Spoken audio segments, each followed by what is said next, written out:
Welcome to the Marmina Cast. Sometimes we talk about fitness, but usually we just talk smack. I'm your host, Mr. Marmina, and let's get on with the show. What's going on, guys? Welcome to episode 19 of the Marmina Cast. We're here today with Mac. He's a good friend of mine. We've actually known each other for a very long time. We even did our cert. I did my cert 4 at, where did we do it? Australian Institute of Fitness. But where, like, which one? I forgot. Glen Waverley. So oh yeah, we did it. Institute. No, sorry, Wheelers Hill. Whatever, one of those. So that's how long I've known Mac for. And today we're going to talk a little bit about Mac's goals and where he would like to go. And today, with his fitness, of course. And today we're going to formulate a plan for Mac with reference to just simple principles of exercise prescription. We're also drinking Pepsi because we're sponsored. Why not? But I wish we were. I wish we were. That'd be all right. So, Mac, I'd actually like you to begin by introducing yourself just a tad, and then, like anything you'd like to add from what I said, like you're an aspiring personal trainer. We went to Wheelers Hill together, Glen Waverley, one of those. Mm-hmm. And, and you also went to university. So talk to us a bit about that, and then we'll talk about, like, your goals and stuff. All right. And, Yeah, so my name's Mac. I'm currently a student at Deakin University studying exercise sports science. Unfortunately, working in retail currently, hoping to change that sooner or later. Just getting back into training a little bit more seriously and hoping to formulate a good plan.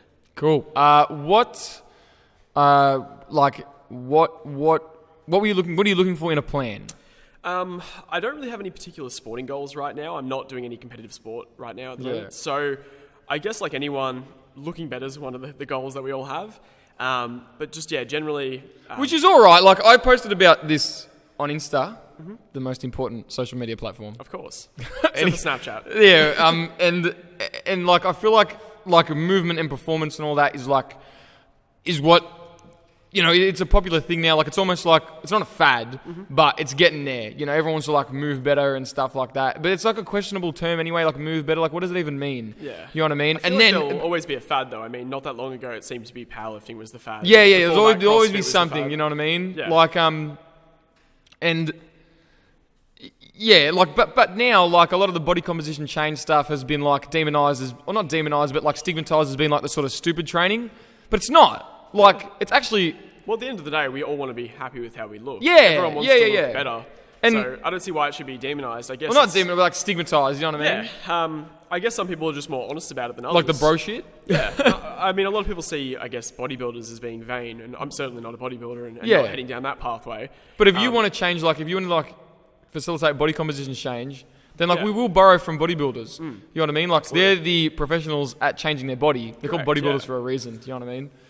Anyway, continue. Sorry, I interrupted. Yeah, well, I guess my goal is also for general health. I believe resistance training is important for everyone. I was about to say, like, you will achieve improvements in general health by simply gaining lean muscle and losing body fat. And then, like I mentioned in my... obviously, there's, like, there's so many different components of health, right? But, like, an important component of health is having, like, an improvement in body composition with an increase in lean mass and a decrease in body fat. And usually, in general, you will have a better overall blood lipid profile because of that. Yeah. And that will reflect better physiological markers for overall general health. Yep, you know what I mean? And I use the words general a lot because I like to keep things... Because everything's grey, you know what I mean? Yeah, well, I mean, that's one thing I learned at university. Everything changes incredibly fast, and you realise how little you know. You don't know shit. Fitness and health world. I remember, like, before I got to university, I was like, how much more can I really know? Like, I'm a genius. Yeah. And my God, I would have kicked myself. What an idiot. I think we all thought we knew everything. Yeah, like you think... I remember at the Cert 4, like I sort of had a superiority complex. I'm going to totally admit that. Like I didn't give a shit. Yeah. Like because I was halfway through second year. Yeah.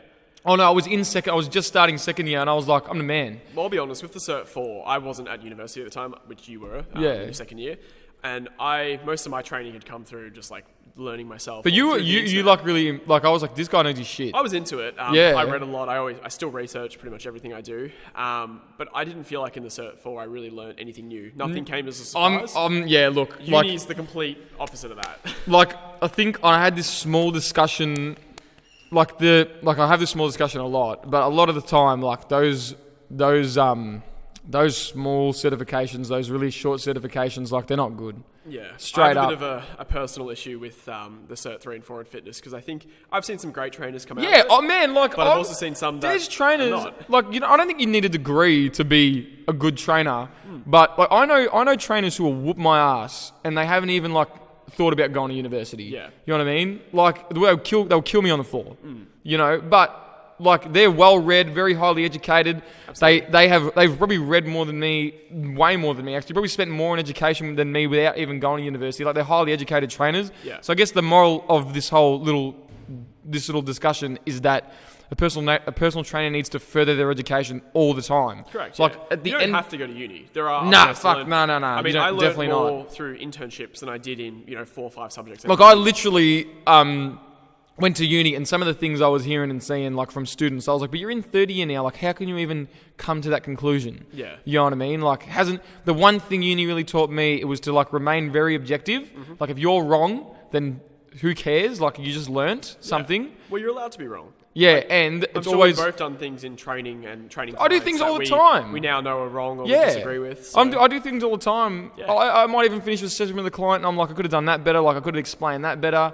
You know, there's nothing wrong with And as being you wong. said, You it's just about learn. being objective and looking Yeah, back and going, I and- could have improved this. That's it, and it was so much about like critical thinking as well. Like, what are the strengths? Like, we'd get one study, and then you'd write like 1,000 words about one study, you know, and you're like, shit, like how do I even do that? But you became so analytical, Absolutely. you know.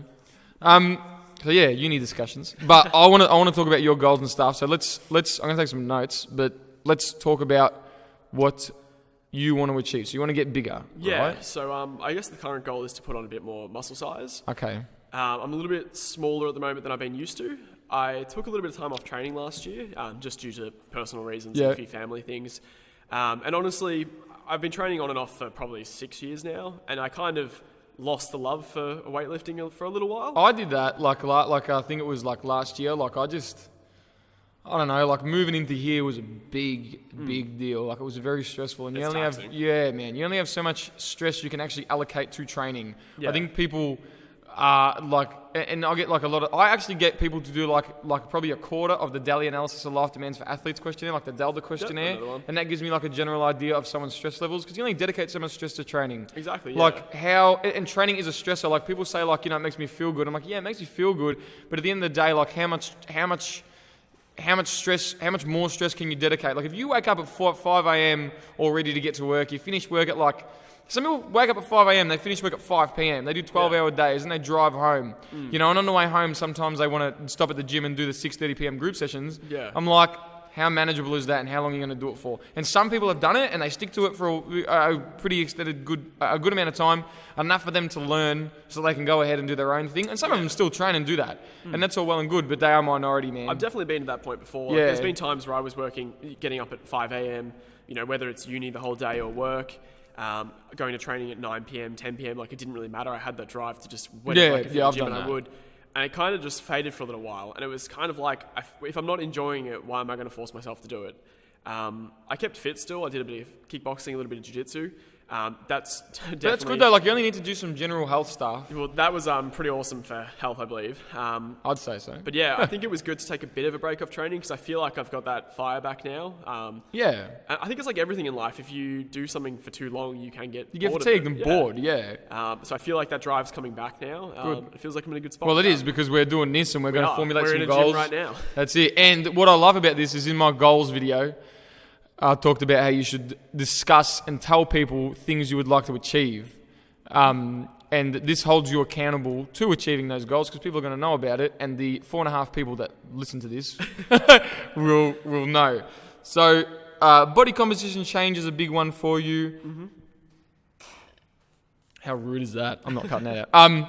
Body composition change is a big one for you.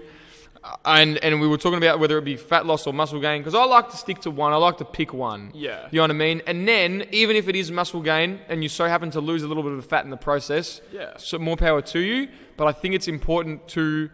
Well, we certainly know through recomposition, and there's a lot of studies that back this up, you can do both. You Yeah, can gain 100% muscle you and lose can a bit do of fat, both. And it which happens... I think is a bit of a lot of people think that's a myth. It's it's not certainly a myth. difficult.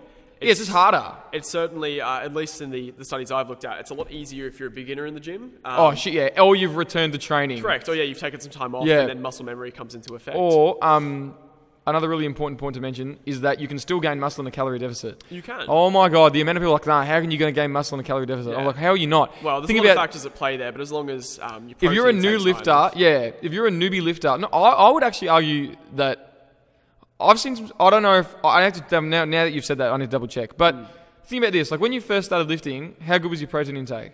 Or let's say you get a new person. Probably not amazing. See? So let's say you get a new person into the gym, and I see it all the time, like, how good's your protein? Like, I'm not really trying. And these people will just look more muscular. Yeah. And I'm like... Oh, don't we miss those days? Just I know. So I think that if you're a newbie lifter, and you just impose an adaptation that promotes that hypertrophic response, you will gain muscle regardless. But as a beginner, it's so easy. As a beginner, you can look at the you can look at the bar, man, and you're just going to blow up. Yeah. But then I think, you know what, I'd say like after about 2 months, if you don't start implementing like an appropriate nutrition intervention, you're going to run into some plateaus. It's always going to decline pretty fast. Yeah. So. You're lucky when you start, like, you know, it's incredible. I remember actually, swear to God, I remember when I first started doing a bent over barbell row, right? And I was obsessed with nutrition though. Like I was like borderline, I was actually orthorexic. Like it was too much. Yeah. But like I reckon 2 or 3 weeks, like my lats looked different. Yeah. When I first started, and I was very lean, so I was real skinny, and I was like, holy shit, like I actually look different in like 3 weeks. This is incredible. And those days are over. Yeah. It's, you know, I miss that. But no, I miss the days when you would go from not being able to do 1 pull-up, then you get 3 and it was the best thing ever. Yeah, in a couple of days. And then within 3 months it was 10. Like for me to go from 15 to 20 pull-ups now takes a plan and effort and work. Yeah, Back then it was just get into the gym, do some reps, and it just grew. I just had this discussion with a client. I was like, we talked about like our like max lifts and stuff like that, and I was like, my max bench press is 120 for 7. I did that once. I've never been able to do it again. Yeah. To do that again, to get to 110 for 5, I need a plan. I need to stick to it. Like I need like an intermediate periodization strategy. Nothing too crazy, but I definitely can't linearly increase to 110 for 5. Yeah, absolutely. No, I just can't do it. So I need I can't just keep adding intensity to my workouts, or I can't keep adding volume. There needs to be some sort of undulation in there to facilitate the effect. Mm-hmm. So that's where that's where that stands. Like the more advanced you get, there's that law of diminishing returns, and then you can't eventually go full meathead and that's just impossible. Rep every day. It doesn't get you gains. I wish. I thought about it. I was like, you know, like if I never had injuries and I never really had any problems, I'd be squatting a friggin' ton by now. Like if I just linearly increase the weight, I like to just refer to that as the intensity. Like when I say intensity, I just refer to like increasing the weight. If I linearly increase that every session, I'll be the Hulk. Yeah. But it's not going to happen. Unfortunately, that's not in the cards for any of us. That's not... No way. So, body composition change and general health, which I think can be achieved through increases in activity levels. Yeah. How we'd like to achieve them. And a body recomposition, would you favour muscle gain or fat loss? Because that's gonna formulate the crux of the nutrition plan.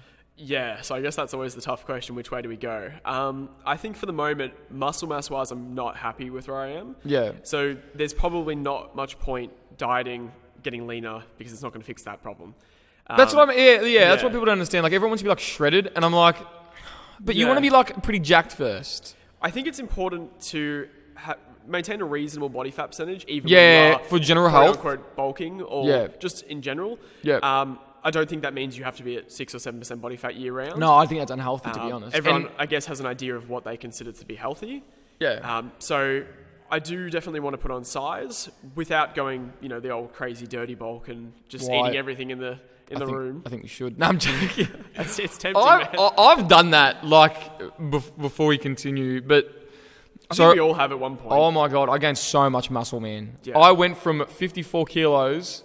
to 94 with some mini cuts. Yeah. But dude, that was the dirtiest bulk, man. I think I'd put myself in the I don't really like this term, but the hard gainer category. For me to put look, I don't like those terms either, but like when I was maybe my second year of training, when I put on probably the most size, I was eating a lot of food. Yeah. Like I was almost eating too much. You're forcing yourself at some points. Yeah, that's good. And that's what it took for me to put on any sort of appreciable size. The biggest people I've talked to, like the biggest, like gear or not, and that's just something we have to discuss. Like I've talked to heaps of dudes that have done that. Like, but regardless whether they're natty or not, they've had periods of time where the overeating was like huge, man. Yeah. And even when I think about it, sometimes I think, fuck, how can I be this tiny training for so long? But I compare myself to. Yeah. Oh, excuse me. Jeez, I'm full of burps. Thanks, Peps. But. I compare myself to, and I do it myself, like I compare myself to like Instagram and shit like that, which is the wrong thing to do. Yeah, and it's something that you can't really do. You can't, it's impossible. What I tell people is, if it's your job to be fit, if you're a fitness model, a bodybuilder, it's almost certain that they're going to be taking something. Oh, and people don't get that. And not to discredit, there are some amazing natural athletes out there. Oh, yeah. And natural bodybuilders out there. But we have to remember, the vast majority of the time, these guys or girls with 600,000 followers, 1 million followers, a lot of the time they're taking substances. And like, especially chicks, like, do you really think a lady, like, just with your just understanding of physiology, how long can a lady really be that shredded for and that big? Like, obviously there's some really exceptions to the rule here, but in general, not that long. Nah. Especially for women, it's a little bit more difficult to maintain a low body fat and then percentage. and then you've got things like underfeeding a female and then doing a lot of activity. Then you end up with like things like the female athlete triad, which has been revised now to include males, of course, we know that. But still, like, these are important considerations to make. And you were talking about some gripes you have with fit pros off air, and I'd like to talk about them. Just don't tell anyone where they're from. I won't. But I had a lady from here see like a nutritionist or dietitian, I think it was, because, like, as a personal trainer, I respect the field, and regardless of my nutrition major, like, if I can refer out to a more educated person, I will. Yeah. Even if it makes me less money, like, I don't give a shit. Like, it's not about that. It's about getting someone the best results that they can get. Absolutely. So I referred out, right?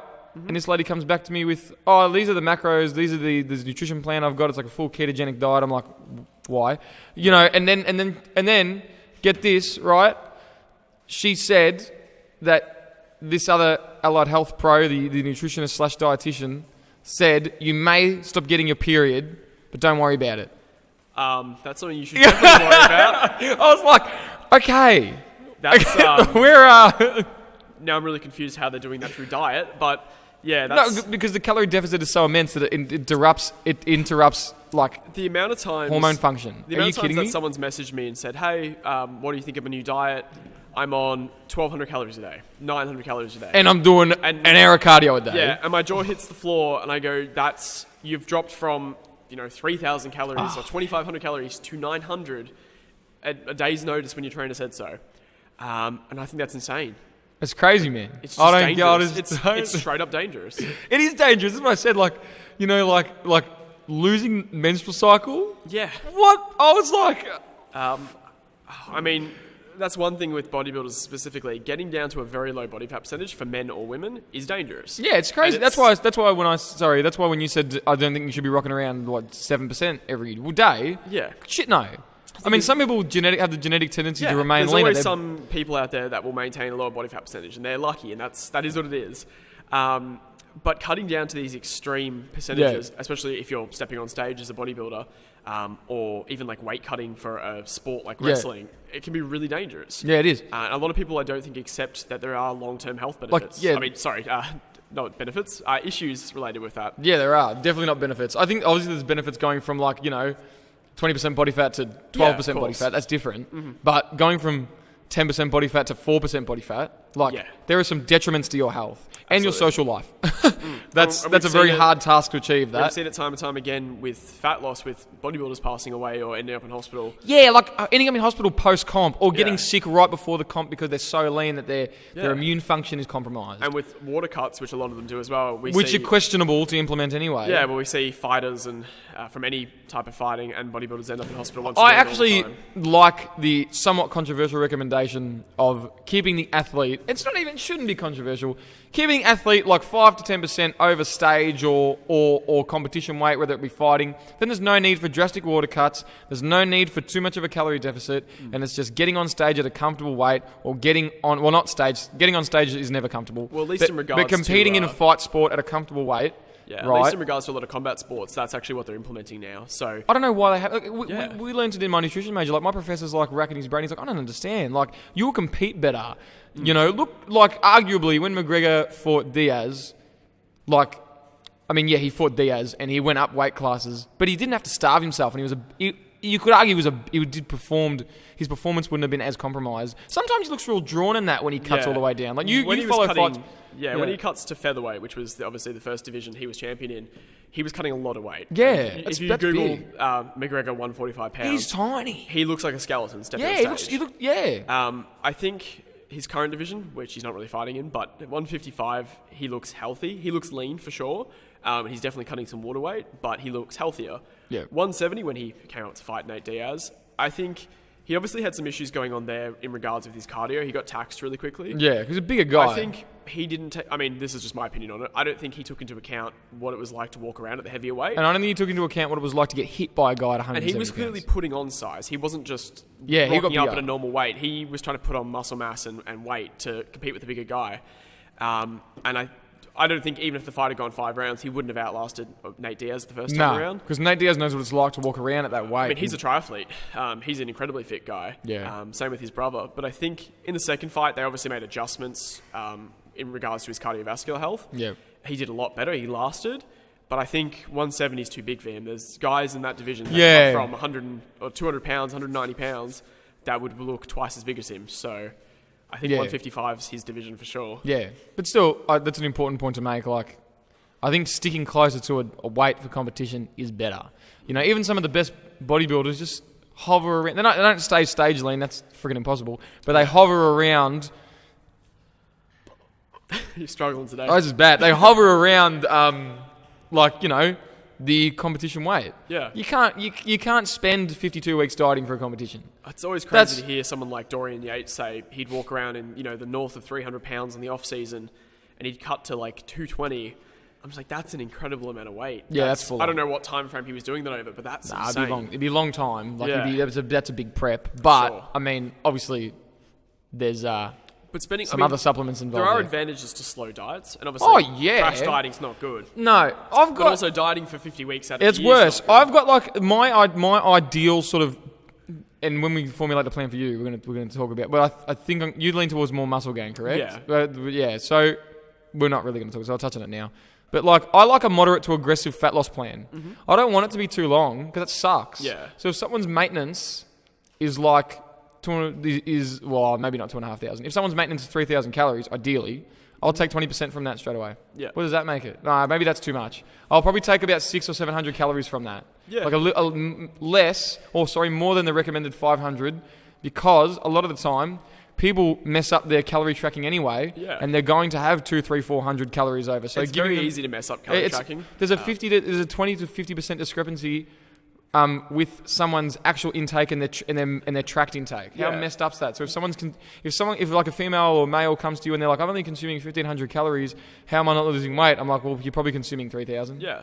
I know when I first started tracking like calories and macronutrients, I found issues with my tracking where I was weighing rice, say, as uncooked instead of cooked. Yeah, you have to pick cooked or uncooked. Like, people don't realise shit like that. It's very easy to make very large mistakes. Yeah, that's a huge mistake. What's a big one? Nuts is my favourite. Like, nuts is my favourite mistake people make. Yep. Not that nuts are bad for you, but Lord Almighty, one nut is like 6 calories, man. Like, an almond is like 6 calories. Yeah. You know how easy it is. I had a client who used to eat a packet of pistachios every day, right? He might even listen to this. And he's just going to be like, you're a fuckhead. But I've done that before, don't worry. Yeah, like every day, like packet of pistachios. Like, I'm not losing weight, man. I'm like, let's do a diet. Like, just do a tracking your food. And he was eating he has a very active job, 3,800 or 3,600 calories every day. I was like, that packet of pistachios, it's got to go. It is very easy to consume a lot of calories with some foods. I was like, eat a thumb-sized serve of pistachios. Yeah. That was the hardest thing. He's like, I love pistachios. I'm like, yeah, but you love them what? You have to eat a whole packet. Just don't eat them. I think the hardest thing for people is when you look at like a serving size. So say you had a bag of pistachios and it might have like a recommended serving size. Yeah. When you actually weigh that out and put it in a bowl, you're kind of shocked the first time. It's like literally maybe a couple in my palm. Yeah. Like it's same with like cereal. Like, you know, I'm not a big fan of like the sweet cereals. I am. Yeah, I know you are. but say you measure out like Cocoa Pops, when you actually work out what a suggested serving size is, it's insane. It's like... Yeah, it's like tiny. It's a crazy small Even portion. oats, like oats are actually so calorie dense. Everyone thinks oats is like the healthiest thing on the planet. Yeah, but I love oats. Same. Like I used to fill a bowl. I reckon I used to have like 100. How good? I used to have about 100 grams of uncooked oats. That's like 500 calories. Yeah, it's probably up there. About 450, 500. And then I'd add like yogurt but mind you, this is my dirty ass bowl. Yeah. So like yogurt, banana, honey. I used to add a lot, man. It was like a friggin' 800 calorie breakfast. I think I used to have like egg whites and shit with it because get around it. And then, and like, you know, people think like that's healthy. Even like those acai, how do you say acai bowls? Oh, yep. They're so calorie dense. Yeah. Depends which ones you get. But most of the time, like the really nice ones, whew. But I'm looking at this going, this feels healthy, and my brain's telling me it's healthy. But we it's all full know of calories. it's not that healthy. And I'm not going to knock it. There's obviously a lot I of... love it, man. It's very micronutrient dense depending on the one you pick, and they taste amazing. Yeah. But I mean, it's not 100 calorie. Nah, you're looking at 400-500 calories a bowl. Like the really exotic ones. Yeah. You're looking at a pretty decent serve of like a pretty decent calorie intake. Yeah. And the crazy thing is, fruit. I think if for the general pop, and even myself a few years ago, we wouldn't really look at that and know how many calories are in that. I don't think the average person can look at a meal and say approximately how many calories there are. It took me, I reckon, a solid like 3 years of tracking consistently to go, I think I'm all right with this now. And I was, because I stopped weighing food out and I just eyeballed it and I sort of tracked it on my FitnessPal because I'm really bad at maths. But I do it at the end of the day. Like I wasn't even stressed. I was like, yeah. Probably missed out on food somewhere and I was probably gaining probably a kilo a month. Yeah.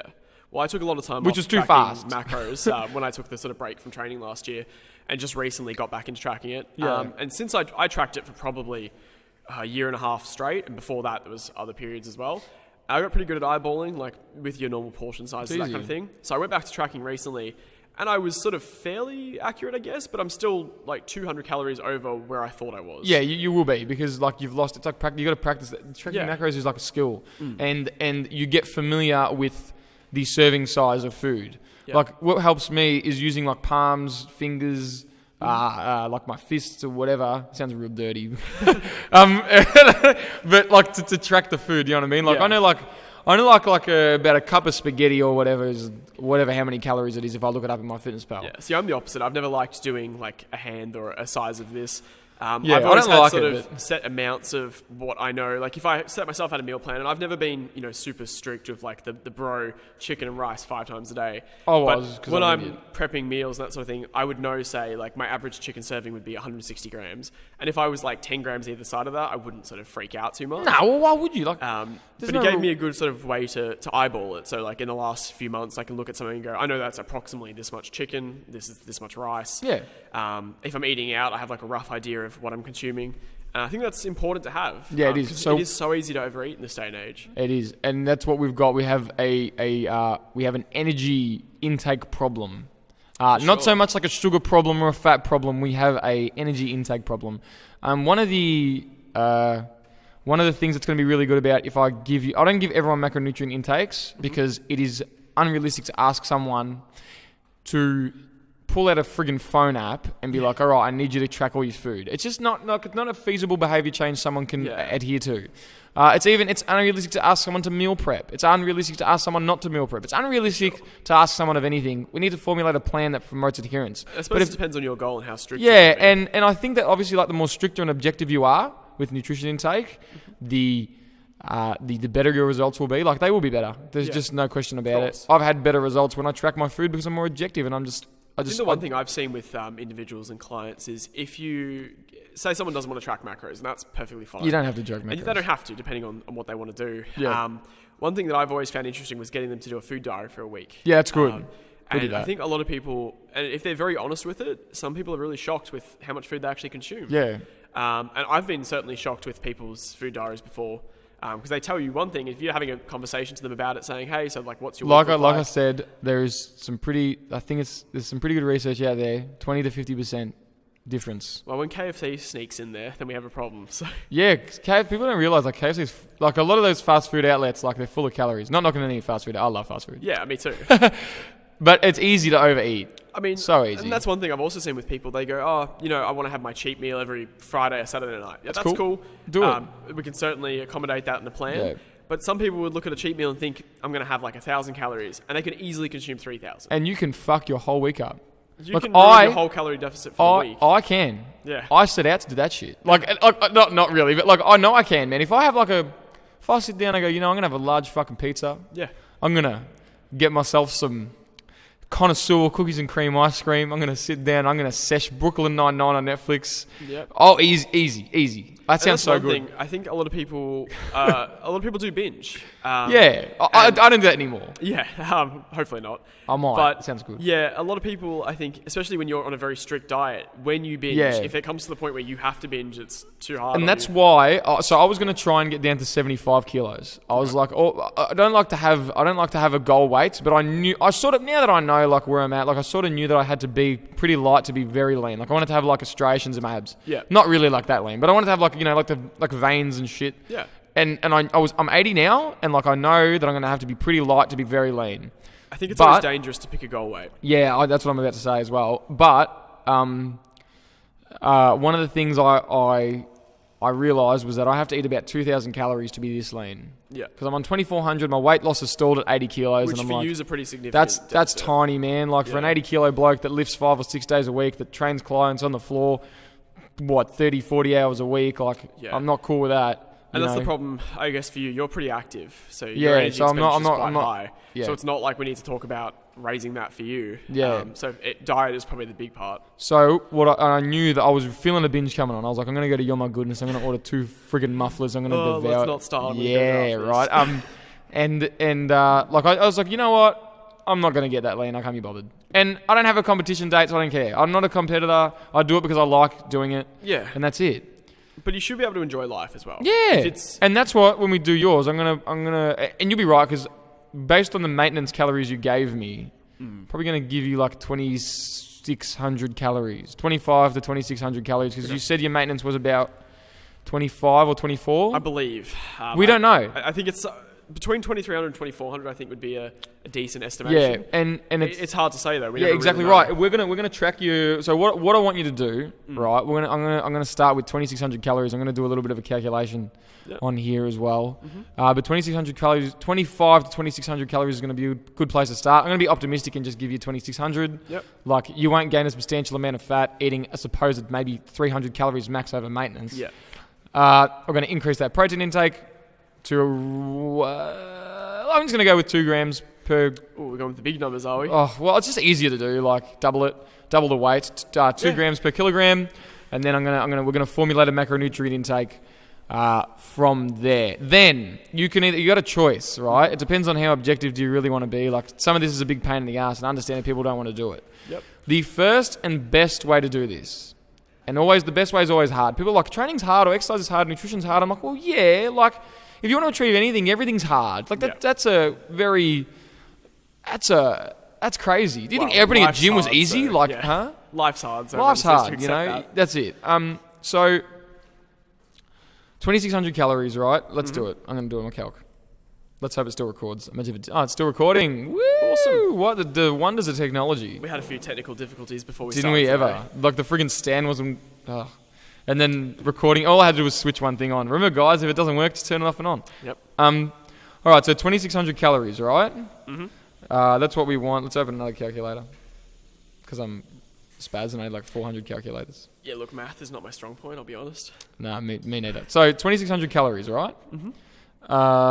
And we'll go... What do you weigh again? I actually have not weighed myself recently. If I had to guess... Just guess. I would say probably 74 kilos. It's good enough for me.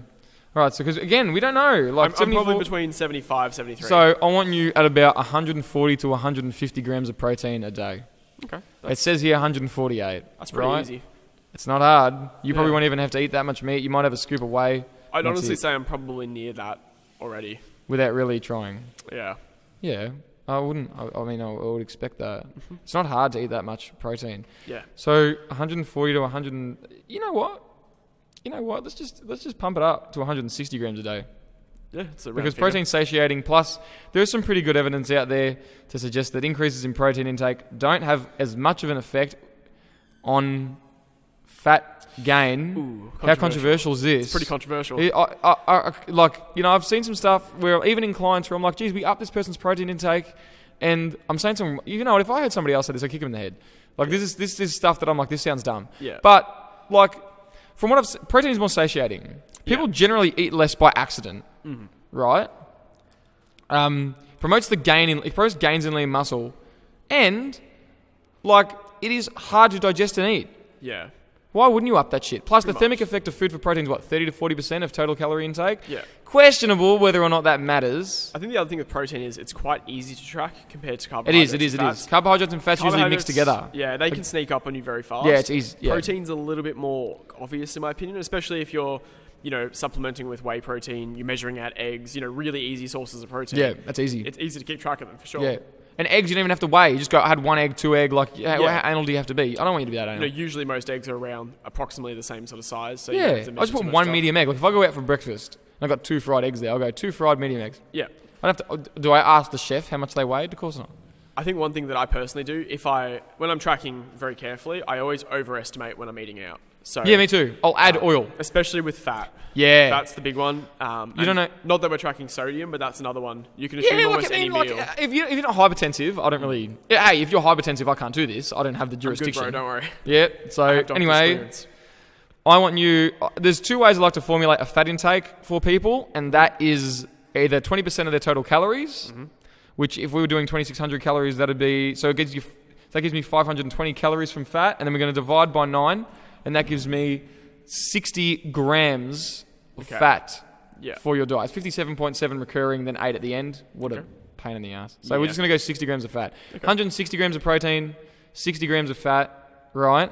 And then And what does carbohydrates give us? no carbs, bro. Keto. No, I'm joking. I hate you and That's I'm not even ketogenic, and this is why that's not ketogenic. So one of the biggest mistakes, and Hayden talked about it, but I'll touch on it again. One of the biggest mistakes people make with ketogenic diets is they increase their protein intake far too high. Yeah.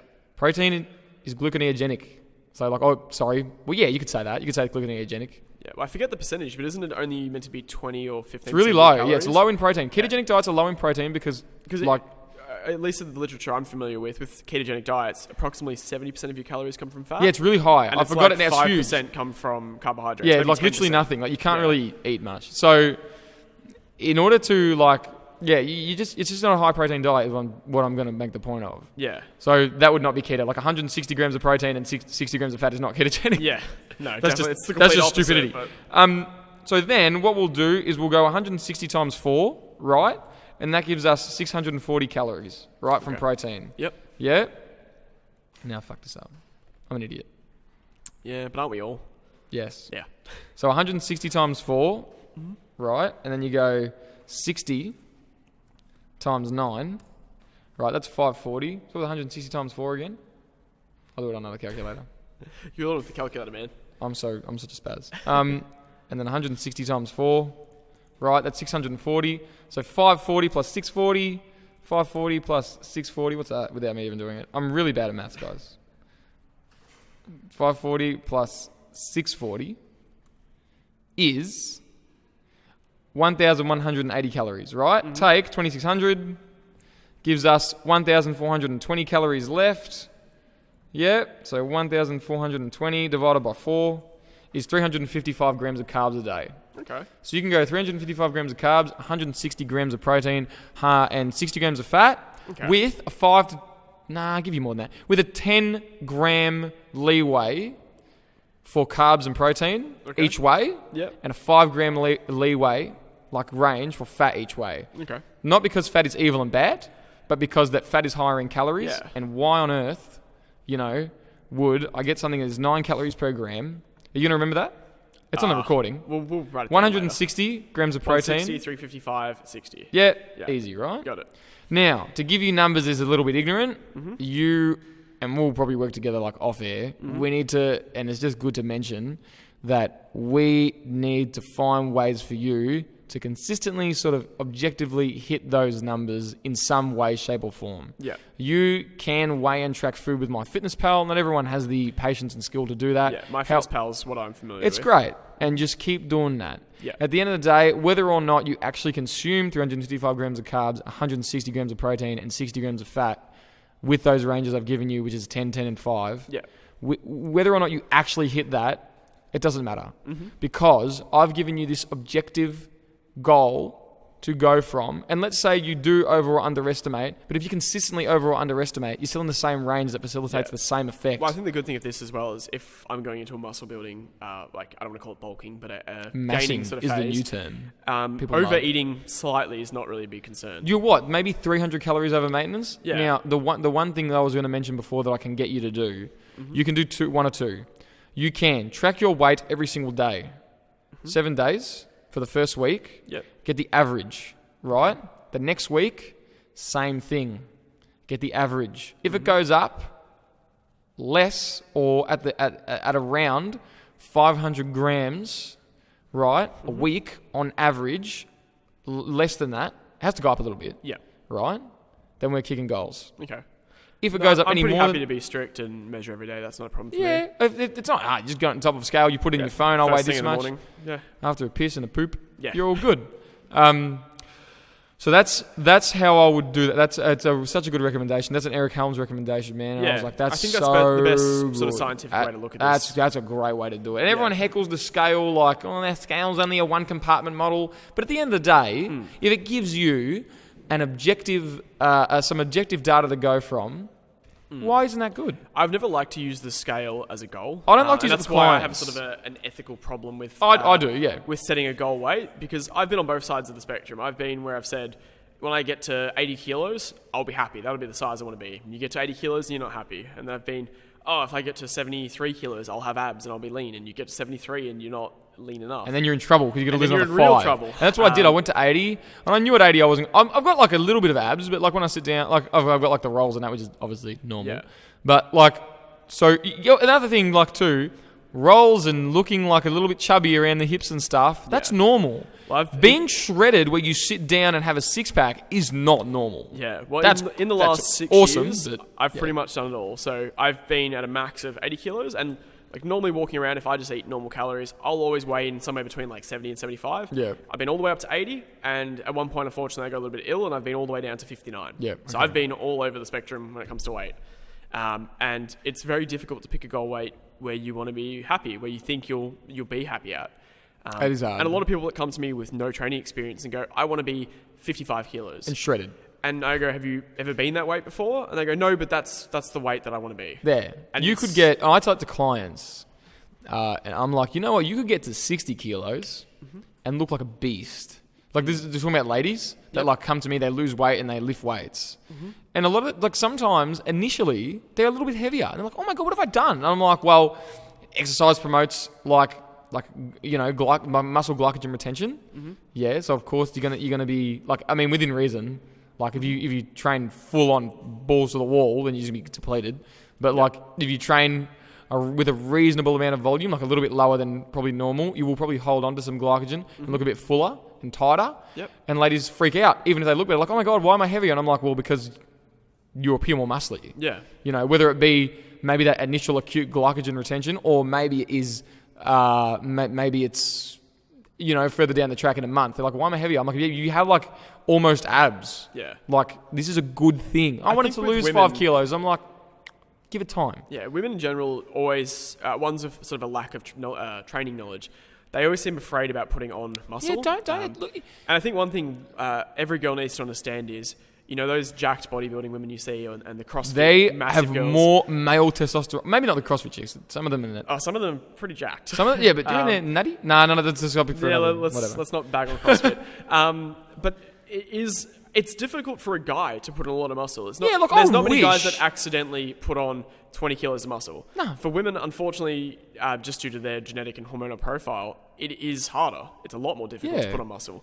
And I think you see a lot of these female athletes that look amazing year round. They're carrying a decent amount of muscle and their body fat percentage is at sort of a decent regular level. Yeah. They haven't done any sort of crazy crash dieting. That's just where they sit. And a lot of women who especially don't do any resistance training or any like any form of training, Yeah. they don't carry around a high muscle percentage. No, what? Like, it actually baffles me. Like, ladies, you will appear more feminine. Like, if you like, it promotes like that feminine physique that a lot of chicks go for. You know what I mean? Like, you have rounder. You just like, you know what I mean? You know what I'm talking about? Like, Yeah. without sounding misogynistic and sexist, it sort of does sound like that A little bit. But you know what I mean? Like, a lot of ladies are like, I want to look like this girl, and I'm Yeah. like, she lifts weights. Yeah, Guaranteed. pretty much. You know what I'm talking about? Most successful fitness models lift weights. Yeah. There's very few sort of genetic outliers that don't do much training. Like, like a round booty. Like, how do you think you build a glued max? The funniest thing I've heard was a girl said to me, "Oh, I wish I had the genetics of Steph Claire Smith. Like, she's so lucky. She trains her ass off. She boxes multiple times a week. She Yeah. weightlifts. Like, my missus follows her on Instagram. I'm like, this chick works her ass She off. trains harder than both of us. And that's Hey, why whoa. So, nah, she probably does. She probably does. That's why she looks the way she Yeah, looks. she balls to the wall trains her ass off. You know what I mean? And she lifts weights. And there'll You know what I always mean? be genetic outliers. There'll be people Yeah, that... I wouldn't say she's a genetic outlier. Yeah. Like you said, I like don't think she is. kicks ass in the gym. Yeah. You know Even what I if mean? you look at professional sports, like look at AFL, there's certain individuals that are way Magic more jacked. Door. Magic Door is probably the What? key example. What an animal, man. Yeah. Like, there's certain people that were born to be that. That's they're what just they're going to like, be. And, you can do any sort of resistance training and they just explode. Yeah. Unfortunately, we're not all that lucky. But No. what can you do? my professor, right? My tutor, he said, if you want to be very good at sport, here's some truth, right? Pick the right parents. Pick the right parents. Geez, you know it says it in my textbook, my physiology textbook Yeah, I think says I've that. read the same book. Yeah. It says pick your parents wisely, he said, right? Be African, for intermittent sports anyway, Yeah, that generally helps. or be on drugs. How depressing is that? Or a combination of all of it. All of it. You'd be an animal. Like, but that's just the truth. Like, it's just, Yeah. people don't realise that is just the truth. Unfortunately, we Not can... saying... Sorry, continue. Unfortunately, there's things that we can improve, but there's some things that we can never Yeah. overcome if your genetics don't meet those sort of requirements. And not saying that... not saying that that's the only way. Because...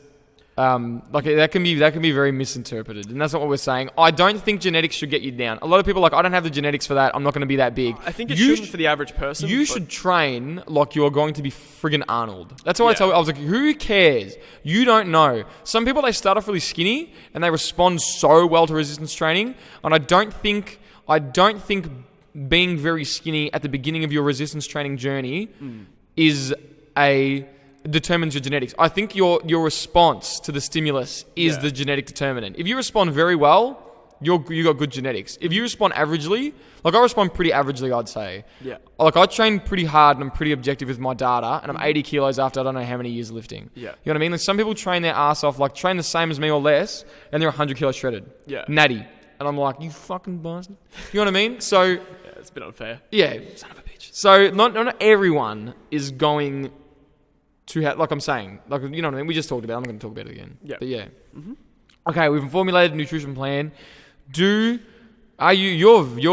training knowledge is fantastic. I don't really think, I can lend a hand. I think we can come to we can discuss your training. We're not going to write a program. I think people want a program. There is studies where people do a basic batshit program for everyone, and they all adapt and progress. Yeah. Yeah, no, You know I what feel I mean? like the program we're currently doing for people listening, I'm doing upper-lower split. Yeah, it's fine. So legs Monday, Tuesday upper body, and then it repeats Thursday and Friday. You just keep going. The first 2 days of the week being more strength-based, so slightly lower reps, sort of more around the 6 to 8.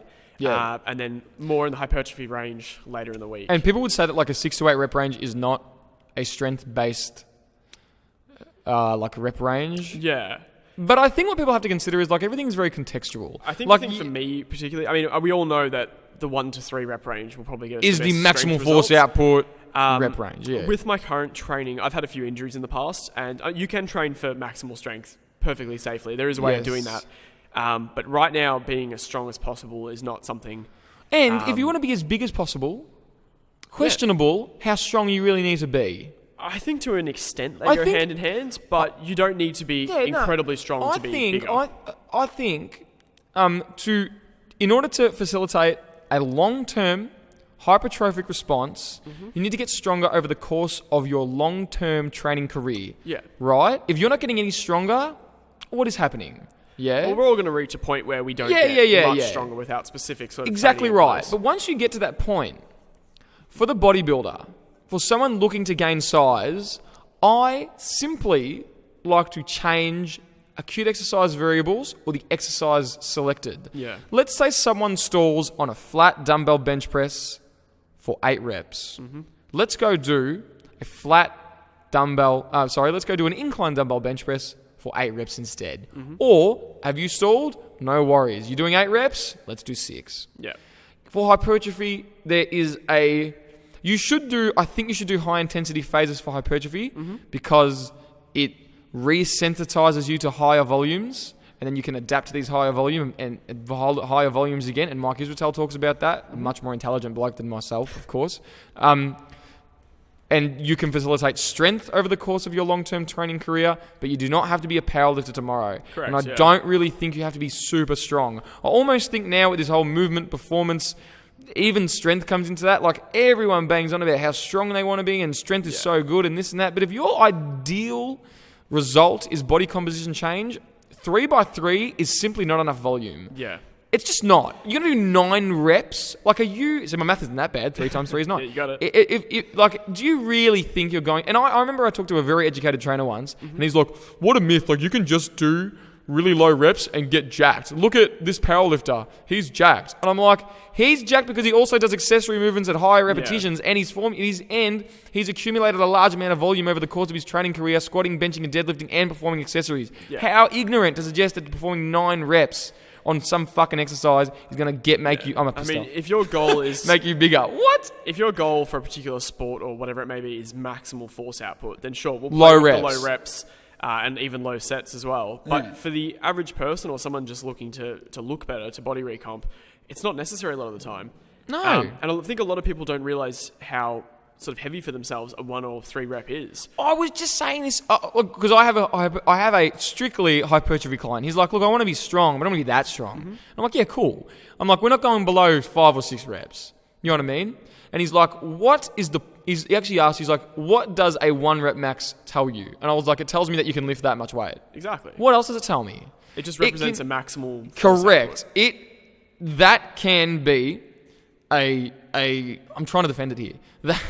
That can be a means of formulating like the rest of the program with that objective data. Like if I know so-and-so can trap bar deadlift, yada, yada, it gives me a way to formulate or pewterize the next phase of their training a little bit more specifically. However, the risk for a true 1 rep max is very high. Yeah. And if I have an in-season athlete doing 1 rep maxes, after I've heard some horror stories from some of my football clients. Like at the moment, some of them, their trainers are getting them to do, like the trainers outside of the general physical preparation that I do, 500 burpees a week for mental toughness and getting lit as fuck at training, right? Yeah. So if I'm going to get them to do 1 rep maxes, we're asking for it, man. We're asking for it. You know what I mean? So like, but there's other measurements we can use. Yeah. So you can trade a 3 rep max. I was about to say that. Max in place of 1. Do a calculation, get the 1 rep max using the formula, and there you go. You have decreased the risk. You have the same reward pretty much. Yeah. And everything has a risk reward ratio. Absolutely. The risk of people don't actually do a 1 rep max. They're like, yeah, that was good. And I'm like, that was not a 1 rep max. I think one thing specifically for athletes, you can't do something that's going to put you in a lot of danger, basically. No, you can't because your goal... Yeah, your goal is to be playing and to train. And if you're doing something that can take you out of that, what's the point?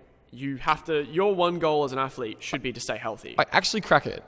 Like strength is very important. I'm so happy to see that strength, increasing maximal force output with reference to athleticism, has become a fundamental component of most personal training programs for athletes. But Joe DeFranco talked about it. Who was that NFL player pushing a bajillion kilos on a prowler? Do you remember? Was it JJ Watt? I don't know, man. But I was like, whoa, the risk for that. Yeah. Like, my God. And it was really slow. Like, what were they doing that for? I don't understand. Well, even with the NFL, one thing I guess a lot of Australians don't know is the contract for a player is quite short. A lot of the time it's a 1.5 3 years. Yeah. There's not many Tom Bradys that are going to play their entire life in football. No, he's lucky. Yeah, with a lot of their strength conditioning, they're moving away from the heavy deadlifts, sled pushes, that kind of stuff. Yeah, I agree. Moving it to more basic training. And for one reason is you have to invest a lot of time to teach an athlete how to Olympic lift, how to deadlift properly, how to squat. Squatting and deadlifting is all right. I think the power lifts are okay. Yeah. Well, this is going to sound harsh, but they don't want to invest a lot of time and money into a player's training if they're only going to be around for a 1.5 years. And you know what? That's just what's good for business for them. Yeah. You know? Well, the NFL's a crazy business. They have so many players. And kids get just, churned in and out all the time. So squatting, benching, deadlifting, I think is fine. I teach all my athletes to squat, bench, deadlift. Yeah. Actually, you know what? most of them don't use the straight bar. They use the trap bar because you can achieve the same thing with a trap bar. And sometimes better, like maximal force outputs are increased, and it's a little bit safer. Yeah, absolutely. The risk-reward ratio is low in favour of the reward. Yeah. And they learn it quicker. We Yeah. spend less time learning. A lot of the time, like everyone, like with this whole like movement type stuff, everyone's like, we need to learn how to move better. But I was like, if he can lift it, produce maximal force, show me like a decent hip hinge. How is that not better movement? Especially on social media, Olympic lifting seems to be gaining It's popularity. cool, man. It's cool as and Olympic lifting. it's awesome. It's not something I'm particularly good at. Yeah, I'm but shit at it. I think it's very complex. It is. And I look at it, and the risk-reward ratio to Risk. me Roof. is probably not worth it. Nah. This is for like a general athlete or someone just trying to keep fit. Yeah. If you want to be an Olympic lifter, that's a different story. You can certainly get great results from it. Yeah. But there's also safer alternatives you can get similar results from as well. Yeah, we talked about them like briefly, but your goals are not related to improving power and marginally force, are they? And you know what though? Sort of. You're gonna like, and this is what people don't understand. Like improving maximal force output is going to improve your power output anyway. Yeah, because force for times sure. velocity equals power. It's not really strength is not really my key goal at the moment. No. Even through just coming back into training recently, and just like with the 6 rep range, my strength's gone up pretty significantly to what it was 2 months ago. Yeah, and that's exactly. So for me, increasing, like one of the big measures for me has always been pull-ups. Is how many pull-ups I can do. Yeah, relative, but yeah. Relative sort of body weight Good tests for me. And that's a relatively safe exercise as well. Yeah. So when I can go from 5 reps to 10 quite quickly, I know that I'm getting strength results. No shit. And this is another reason why I don't really need to do the 1 rep max testing for me. I don't. Oh my god, a 1 rep max pull-up's a risk and a half, isn't it? Yeah, I don't want to tear my shoulder in half. Let's not do that. I was going to say, like, the shoulders, and a lot of the time, like, people get that, like, really, like, the anterior displacement of the shoulder, and it, like, rounds forward. I do. And I'm like, ugh, we're not doing that pull-ups. again. Yeah, I do weighted pull-ups. Like, I was recently doing them. But not for a 1 rep max. No. No way. I wouldn't go below, say, 5 reps, in my personal opinion. I've done triples, Yeah, I've done triples. but I don't think they were very good. I don't really think they were all the way down. And I love a dead hang, Yeah. where you let that, like, scapular elevation occur, and then Yeah. you get that scapular retraction and depression, and then you really get, like, a nice, solid chest up, chin Yeah. up. For me Beautiful. on pull-ups, form is everything. Yeah, man. And that's my... For everything, form is everything, but yeah, my biggest sort especially of pull-ups. peeve with them is obviously like the kipping pull-ups and that kind of stuff. When I see someone doing terrible form pull-ups for 20 reps, I go, yeah, that's adorable, but you can probably do 5 strict ones. But what? Yeah, I don't understand. I tried to understand a kipping pull-up. I sat down. We had this discussion. Me and who forgot who it was, but we were like, I was like, surely there's a reason for this. And then the only reason I could think of was if you want to pop a shoulder out The only reason I can think of is reps. It's a movement. to get what work capacity, but work capacity specifically for that I think exercise. it's just to show off to your friends and to show off to your gym. Like, I mean, let's be honest. It's not that difficult to do a kipping pull-up. I'm scared. I could probably knock out 20 right now, but they're not real pull-ups. I could probably only do maybe 10 strict pull-ups today. I'm not going to say anything. I like to remain very open-minded. And even open-minded enough to believe that maybe somewhere out there is a reason to do that. I'm open-minded unless It's stupid. advice is going to hurt somebody. Yeah. And that's going to hurt someone. Yeah, I think it will. And it has hurt someone. CrossFit per hour, I'm going to get knock on CrossFit for a second. Per hour, the injury rate is very high. Really? Do you know it? What is it? There was some American statistics per hour of every sport, what the injuries were like. Obviously, NFL was quite high. Yeah, gymnastics is so high. Gymnastics is incredibly high. Holy shit. The highest will probably surprise you. Cheerleading.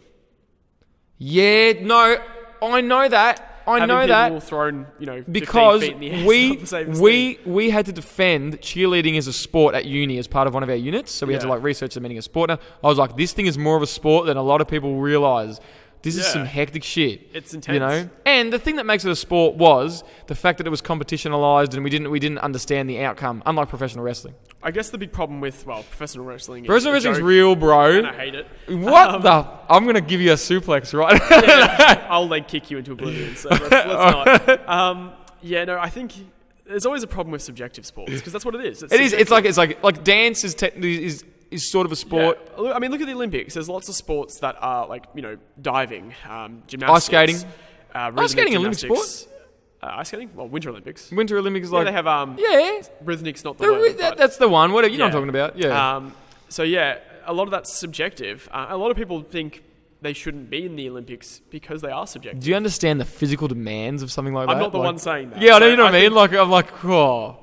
you know. Yeah, one of my best friends is dating a figure skater, so he'll probably beat me up if I talk shit. I agree. Like, they're intense, man. Yeah, there's some amazing athletes out there, but I think there's always an issue with the sport when there's a potential for bias. There's a potential for judging bias. No, I agree. Combat sports is another one where two refs might see something, or two judges, might see something one way, and the third doesn't, and everyone goes, But what? still, there's physical demands associated with said sport, and the competition isn't like, you don't understand, you don't know the ending. Well, the one thing I find interesting with the Tokyo Olympics, so they've introduced skateboarding.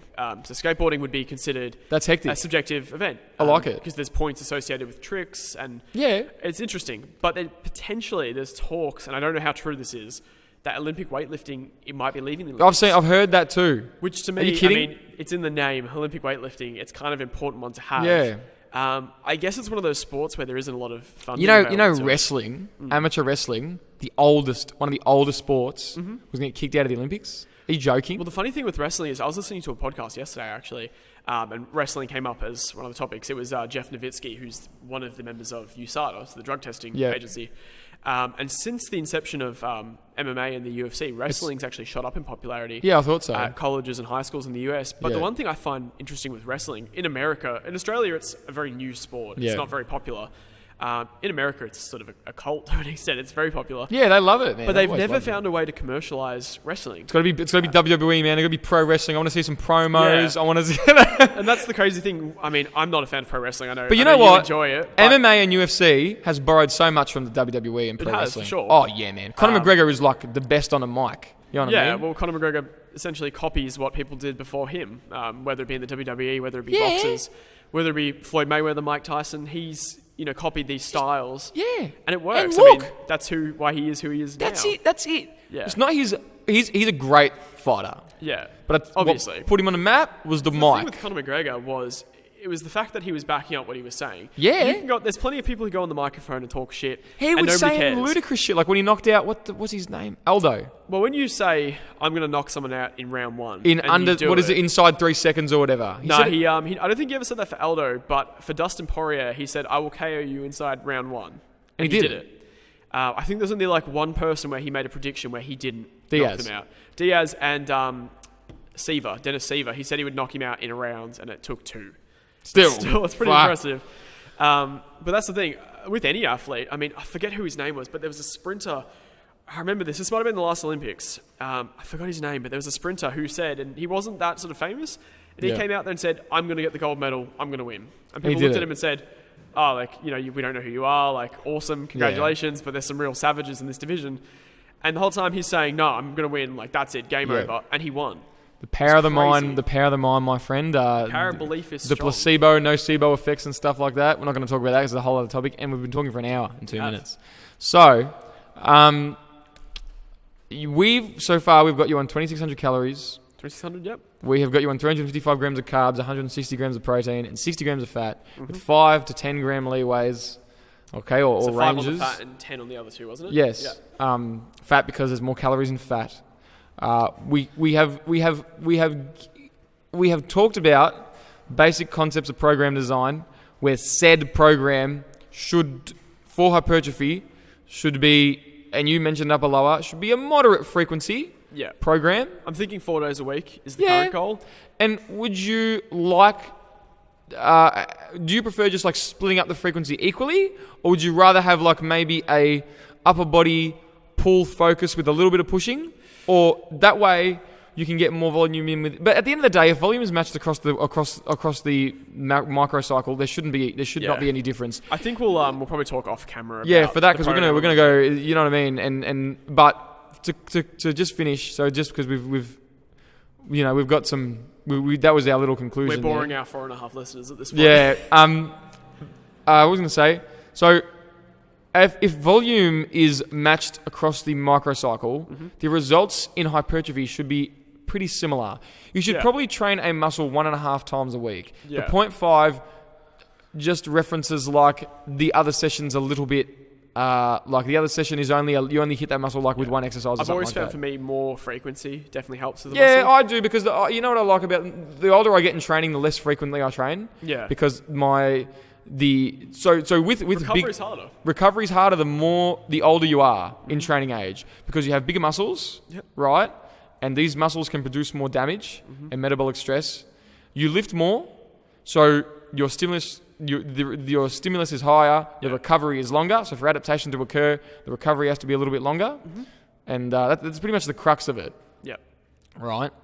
So I can only train so frequently without feeling like absolute garbage. So I train about 1.5 to 2 times a week in general for most things. I'm going to recommend like a straight 2 times a week for you because you're like sort of returning to a good structure and a good plan. Would you like to add anything? No, I'm pretty happy with I love it so far. That was a great episode. Yep. Nothing else? We're good? No, we're good. All right. We killed it. Thanks very much, Mac. Thanks for having me. Speak to you in the next one, guys. Ta-ta for now.